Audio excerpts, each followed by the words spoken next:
అలాగే రౌడీజం చాలామంది మనకి ఈ సందర్భంగా నాకు మన నాయకులందరూ కూడా తెలియజేస్తాను, ముఖ్యంగా కొద్దిమందికి అది మీకు అర్థమవుతుంటుంది నేను ఎవరి గురించి మాట్లాడతాను. రౌడీజం దయచేసి మీరు నమ్మకండి. ముఖ్యంగా మన నాయకులు కొద్దిమంది చెప్తున్నాను, దయచేసి రౌడీజాన్ని నమ్మకండి. మెత్తగా ఉన్న నాయకుల మీద, ఏం మాట్లాడిన నాయకుల మీద మీరు వచ్చి మాట్లాడాలి కానీ తిట్టడాలు కానీ చేస్తే నాకు ఆ భయాలు లేవు. మీరు అది గుర్తుపెట్టుకోండి. వైసీపీ లాంటి ఒక గుండా పార్టీని ఎదుర్కొని వచ్చిన వాడిని మీరు నన్ను బెదిరించగలరా? మీరు ఆలోచించండి.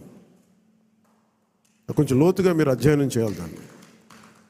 ఎందుకంటే మాట కావాల్సిన సంస్కారం కావాలి. ఇక్కడ మీరు కూర్చోబెట్టి బెదిరించేసి సామాజిక మాధ్యమంలో మన నాయకులు మీరే తిడతా ఉంటే నేను మిమ్మల్ని వదులుకోవడానికి సిద్ధంగా ఉంటాను, గుర్తుపెట్టుకోండి.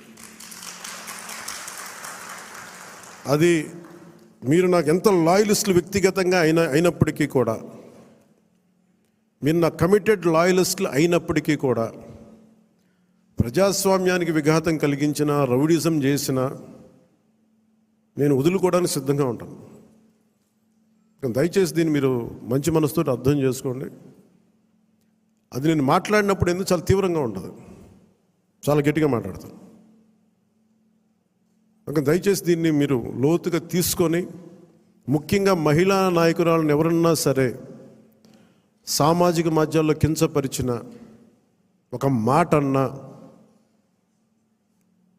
అజయ్ గారికి కూడా చెప్తా ఉన్నాను ఈ సందర్భంగా, చాలా ఫర్మ్ యాక్షన్ తీసుకోండి సార్. నేను ఈరోజు అందరి ముందు చెప్తున్నాను, you have all the right.